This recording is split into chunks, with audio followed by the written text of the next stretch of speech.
welcome to the Zeens and Roger Crochet podcast. This is episode 42. Hello, how are you? You alright? I'm doing okay. I've got 1 hour to get this down and then I'm off out. So let's cross our fingers that no mistakes happen.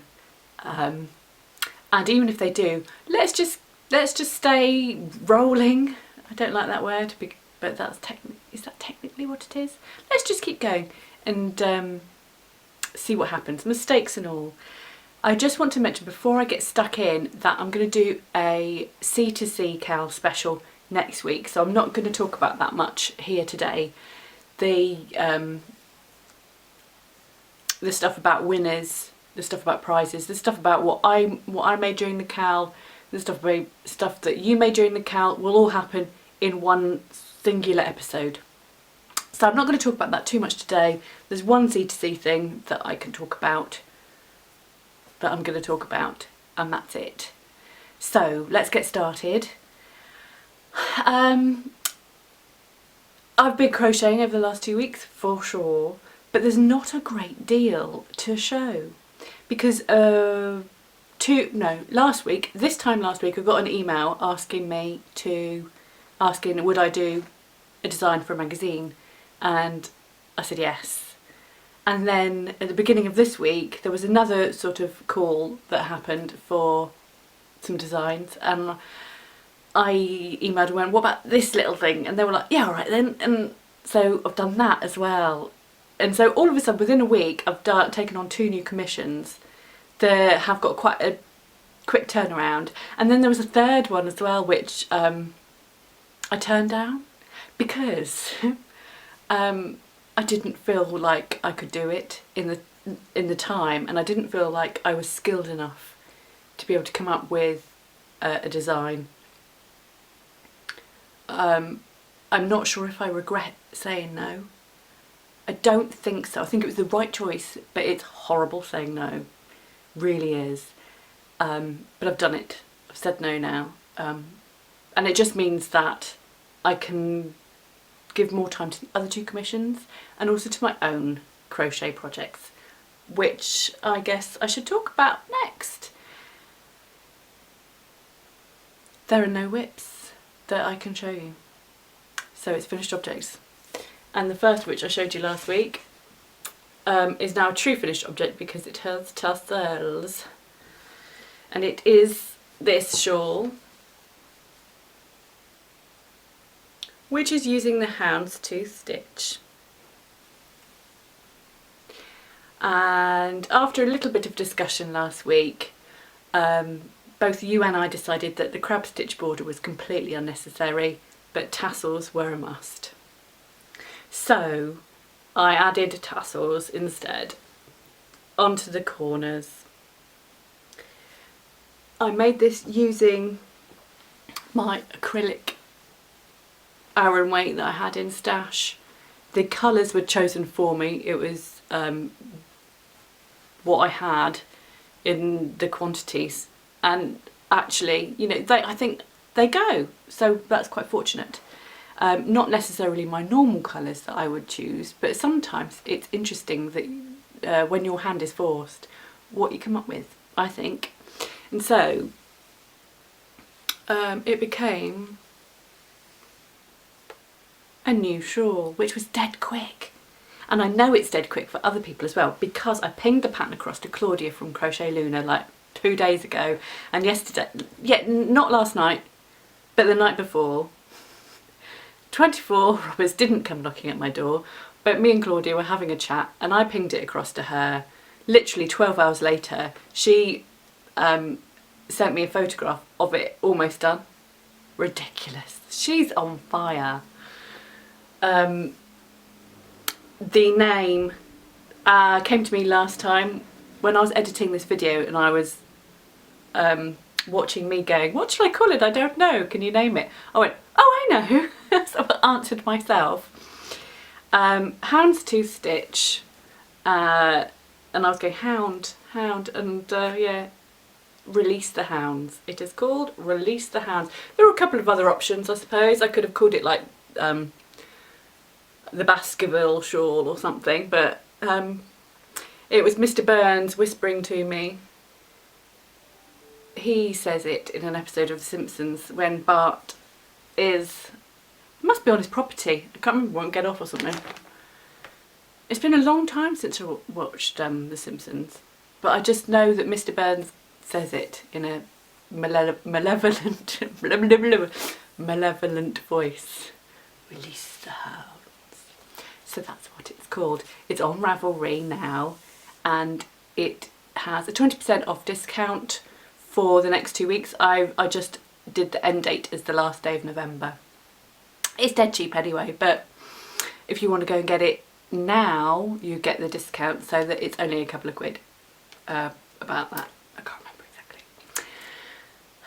So that is now a truly finished object. I don't know what to do with it, whether or not I'll wear it, or whether or not it'll just get stuffed in my cupboard like a load of my other shawls. And then my second finished object, I showed you only a teeny tiny bit last time. I didn't really want to talk about it because it only just started, but I've now finished it. It is Waking Winter, which is the third design in the Seasons collection, and it's quite nice actually. I had made hardly any last time, and I didn't even get it out properly. I'd made a teeny weeny triangle last time and I didn't want to show you because I wasn't ready. But now, because it's now done, literally I took this off the blocking mats this morning and I think it's still slightly damp, but I wanted to show you it is slightly damp. I tried to hairdryer it and everything. I only binned it out last night.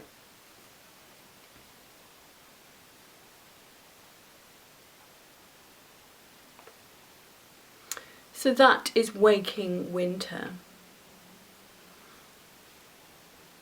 And I wanted it to be different from the other two, which is Emergence of Spring and Harvest Moon, because I don't want 4 shawls that are all using the same stitch, no matter what their shape.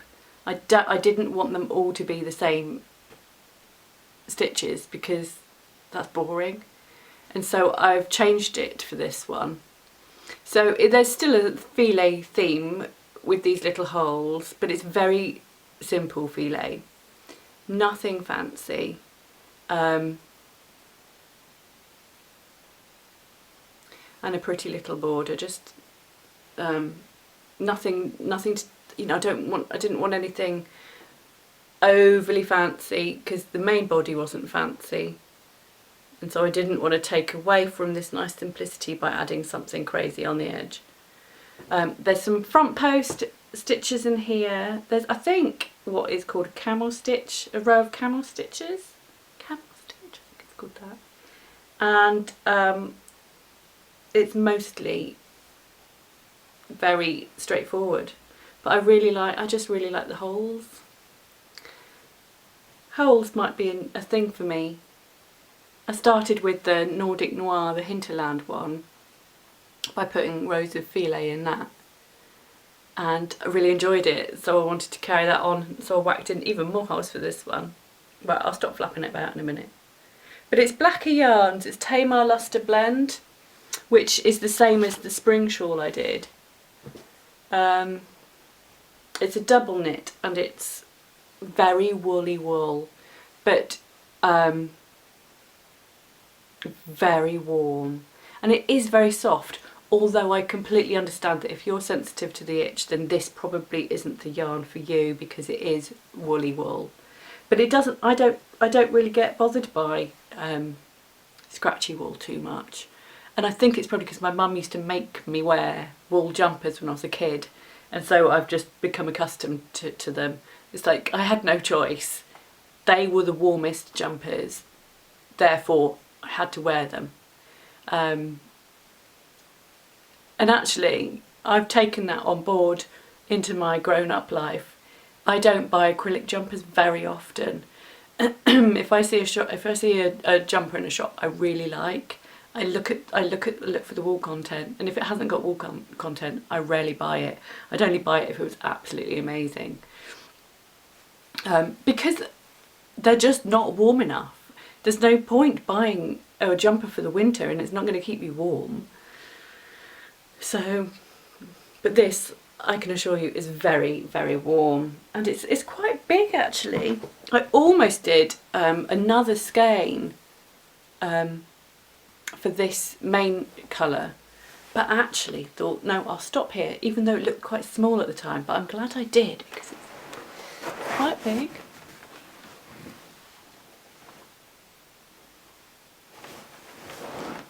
So do you think it goes with the other shawls in the collection? Colour-wise, it does. Colour-wise, this is a very muted collection, very grown up. It is the Roger to my Zeens, who is the mental coloury one, colourful one, the one that chucks rainbow vomit at everything. But sometimes I like to get, I mean, that's me in real life, the muted tones. I don't often wear outrageous rainbow clothes. I might have said that before actually. Most of the time I go for, you know, my clothes are those tones, are those shades of colour, not mega jazz. So yeah. Right. What's next? Because those are the only two finished objects that I got, and I haven't started anything. I did find myself, it's just really weird. You sit there, I finished that and I was like, now what? What am I going to do now? And I felt a bit sort of nowhere. I didn't know what to do, and I was staring around at my stuff. Oh, what is there to do? What can I crochet next? And there was nothing, because I finished it probably about 8:30 at night.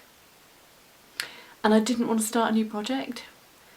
Might have been a bit later than that, might have been 9 or half 9.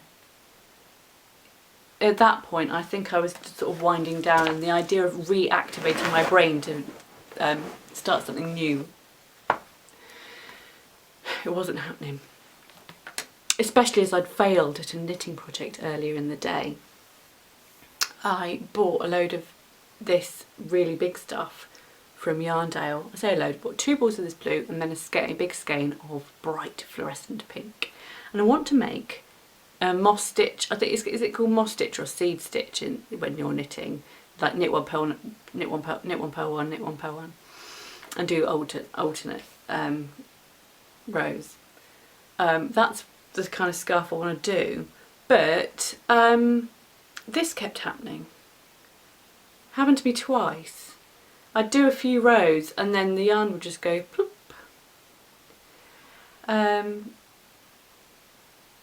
So it's not very strong yarn. I'm going to have to be very careful. I imagine that when you actually have it knitted up, it'll strengthen. I just need to be careful with it when I knit.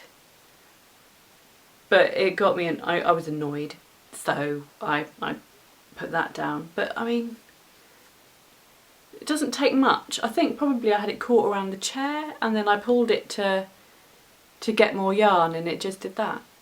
So I'm going to have to do that on one of my more patient days.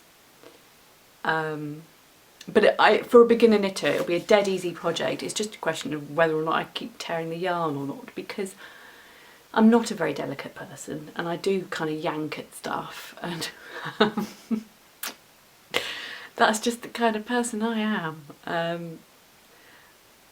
Doesn't happen to a lot of other yarn, I have to say. I've never just snapped it before.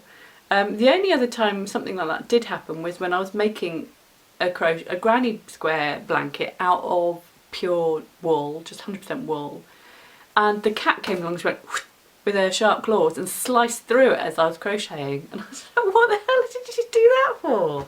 She just sat there and saw me.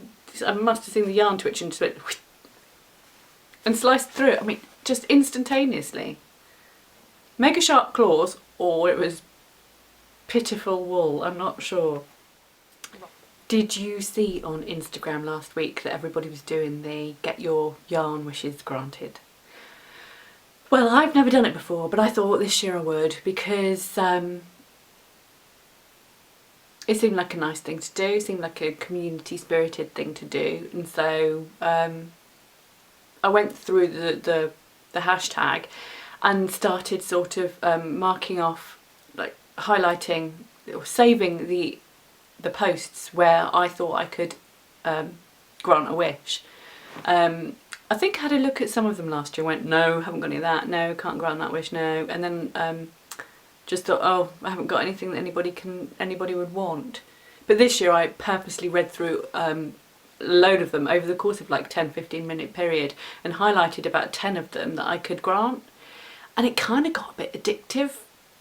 So I had to draw a line and stop myself because I got confused with all the piles of stuff I was collating. But anyway, so I granted a few wishes and then asked for some in return.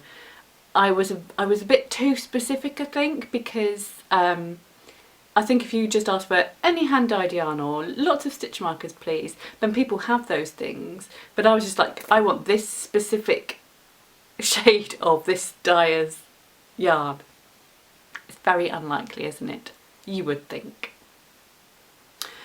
But from the yarn wishes, I have had a couple of wishes granted, which is amazing. I was really pleased. I've had one parcel in the post, which was dead exciting. It's from a lady called Sarah, who sent me a beautiful parcel with some sweeties and goodies and things for the boys, and some yarn for me, and some stitch markers as well, which I won't show you because I can't do the zoomy thing, but they're very pretty, let me assure you. But I got 2 minis from Vicky Brown Designs that Sarah sent me, and then this beauty, which is gorgeous, a beautiful blue colour, and it's from Life in the Long Grass, who I've heard of. I know somebody else has talked about Life in the Long Grass before, but I don't know who. But it looks like they do a club, because this is June Club and it's called Sonar. 75% superwash merino, 25% nylon, and it's a sock for 4-ply. But what a beautiful gift to get. I was thrilled, and I almost thought that maybe I could make some socks, almost. But I need to finish the socks that I've started and not done anything about for a few weeks.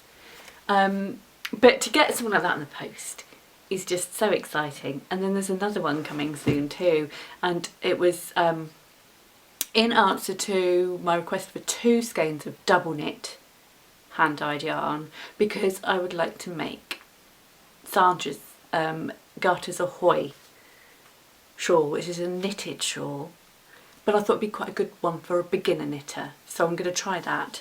As you know, I want to be sort of at least reasonably accomplished at knitting without going absolutely bonkers into the knitting world. I'm a crocheter, you know I'm a crocheter. Anyway, so yarn wishes. Sandra saw that I wanted the Garters Ahoy pattern, so she very kindly gifted it to me. So I've got that, which made me so happy, and the reason I asked for it is because the day before I'd been watching Claudia's podcast, or vlogcast, and she's making it, and I saw it, and I'd seen it before and sort of thought, oh, that's nice, but not really thought that I could do it or would do it. And then I saw Claudia doing it, I was like, I want to do that, I want to make it, I'll make that. And so, and somebody has offered me some yarn, so that's not come in. And I bought myself some circular needles. I asked Sandra, this is Sandra from Cherry Heart, who's got the Garters Ahoy thing. So I've ordered these needles, which Sandra said get 80cm ones, so I did. Haven't even got them out of the packet yet. When I make that, who knows? But I've got all the gubbins to do it. I mentioned socks there, and before that has reminded me that I did the tutorial. I did the pattern in the tutorial. You may have seen already, but I didn't shout out about it on Instagram very well. Not after I'd done the tutorial, but it's up, and you will see. And I will put a link in the show notes as usual. Blah blah blah. It was a long one, over half an hour. And there must have been about 30 different bits of film that I had to put together, not to mention chop those up anyway. It was a very long process and it was very hard work, and I really hope that it's not a dog's dinner, because It was hard work. Nobody said it's awful. Nobody said that they haven't been able to make socks from the tutorial. But who knows? I'm glad it's done. I'm glad it's out of the way. And I'm really pleased that I've done it. So that's up. And then, what else have I got to talk to you about? There's not much left. I've got some stuff. Next week I hope to get a start on this because I'm really looking forward to it. But I got a load of this, which is Starcraft Life DK, and it's a nep yarn. And I do want to get some posh nep yarn at some point, but I want to experiment with making a jumper. And because I'm not experienced at jumper making, I didn't want to splash out on something super expensive and for it not to go as planned. I think it's still, I think it was like it's still 3 or 4 quid a ball. But I've got 5, I hope that's enough. If it's not, I'll just pop up the road and get another one, because they sell it in the shop up the road. But if you buy it online, you can quite often get little 10% discounts from the magazines for certain online stores. So that's quite good. And so I did that. I've got a 10% discount. And then to go with it, I've got those 2 colours, which I'm hoping to... hope that works. I've got a fair old idea of what it's going to look like, and I think you'll like it too. The annoying thing about the Life range is that there aren't enough colours. I don't think. I want more. It's different from Starcraft Special in that has got wool content in it. I don't know how much. It's 25% wool. So it's a little bit more expensive than Starcraft Special, and but it's warmer and slightly less saturated in colour. We'll see how that goes. But I've got a feeling it'll be a slow goer. It's not going to be something that I knock out dead quick. So I've got that, and then the other thing I got this week is this book. Because of course I'm going to get a book about C2C crochet. Of course I am. I very rarely buy books these days, especially if they're not stitch dictionaries. If it's a stitch dictionary, I probably jump on it. But if it's just books with patterns in, I don't get them anymore because I'm not going to make them all. The photography is usually beautiful and you get some good ideas. But I don't want to be influenced by patterns, which is really hard because they're everywhere. But because I'm a designer probably, and because I can't leave patterns alone, it just seems like not a waste of money, but it just seems to sort of be that I look at something and I go, oh that's nice, but I never make it. Or if I buy a whole book and just make one of the patterns, it seems very pointless, or it seems a very expensive way to get a pattern. But it's corner to corner, so I've made an exception. And there's some really good ideas. Some ideas that I would have gone, no, I would never have thought to do that with corner to corner. And this is a particularly nice blanket. I really like that one. And there's a nice hat in here as well. That's just probably one of the things that I went, oh, I wish I'd thought of that, is this. So there's another picture of it here. It's a really nice hat. I really like that. And actually, if there's one thing I make from this book, it's that hat. I've got a C2C hat now. We'll see. There's some lovely blankets. They range from very simple to good old proper colour work with your bobbins. If you'll look here,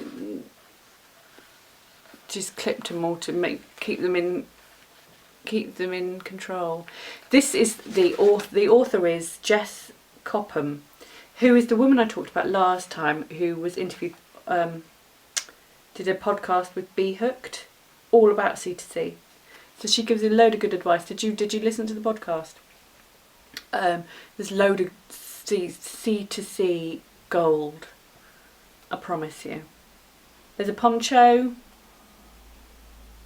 yeah, more blankets, and another garment thing, some cowls, just lots of things in there.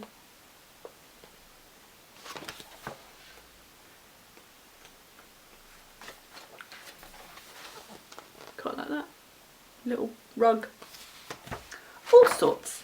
But 15 contemporary C2C projects, corner to corner. I will probably read the guff in there and take from that rather than follow any of the patterns, apart from that one. I think for me, being a C2C enthusiast, it's a good investment. It's a good book to get. Right. Lastly, one more thing I think. I'll just check and make sure I don't go away without having told you about something really super important. Oh no, there is something else. Save it to the end. This is a new magazine called Your Crochet and Knitting Magazine, and I'm in it. Oh God, it's an awful picture of me. I'm at the back. I got an interview. It's quite a good fun one actually. I enjoyed doing that. I don't like my face. It's a new magazine. I think this is only issue 4. But the good thing about this interview at the back is that it is, what does it say? Each month we find out Each month we find out how our favourite bloggers got started on their yarn adventures. Oh, okay. But what they do is they ask the interviewee, the person they've interviewed, to nominate the next person, which I think is a brilliant idea. And so I believe that the person before me, well, I know the person before me was Mandy from Crochet Red Agape. Hi, Mandy. She nominated me, and I have nominated Emma from Lulu Loves.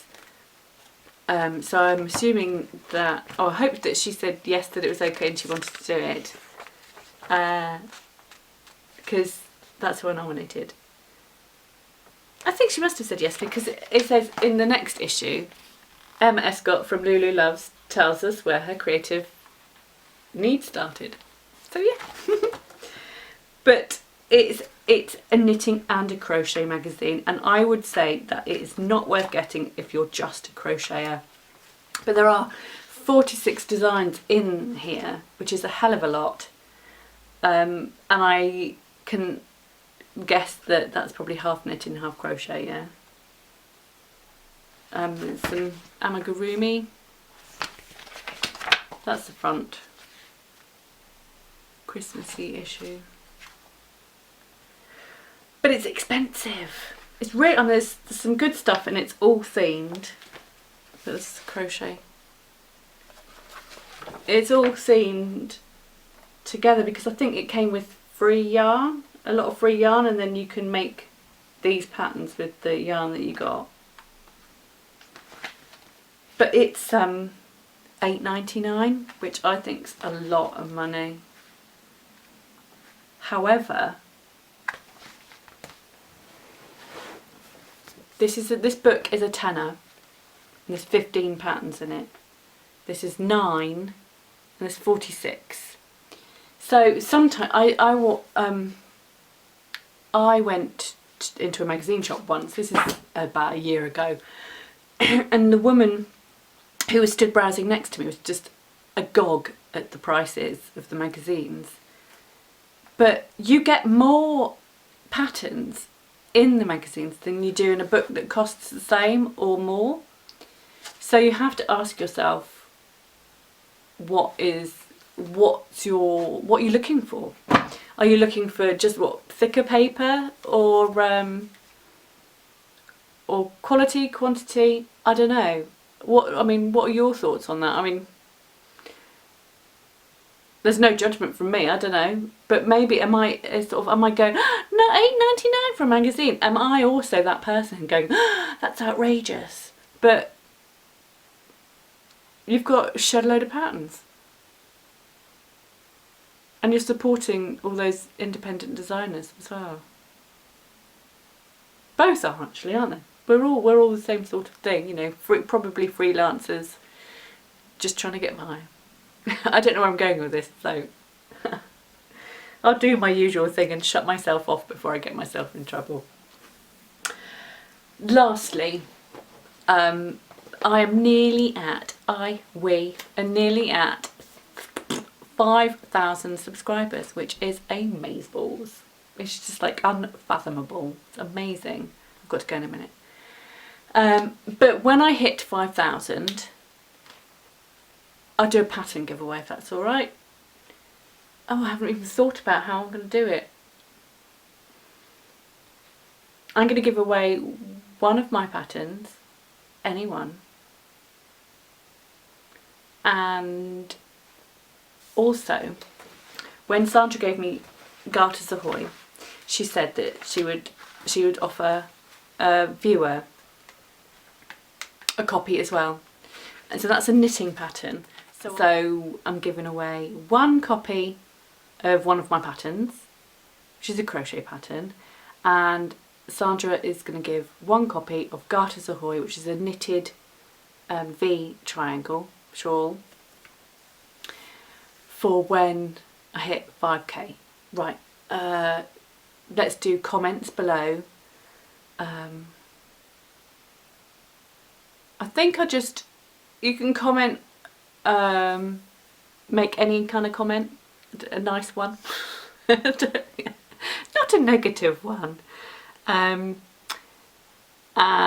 I will pick a random for knitted, random for crochet. So when you make your comment, at the end just go, I like knitted, I like crochet. Yeah, knit or crochet, or both, and then it doesn't matter. We'll do that. That's dead easy, isn't it then? Dead easy. Right, I better go and get ready. I'm going out for lunch. Ha ha! Ooh, my phone's excited as well by that news. Right, I will see you again next time, and then I will do, but in between now and the next episode of the normal vlog jobby, there'll be the C2C special, and then yeah, that's enough, isn't it? Right, I'll see you again next time. Thank you very much for joining me. Do hope you enjoyed it. Do subscribe, because let's get that figure up, and I'll see you again next time. Cheerio, bye bye.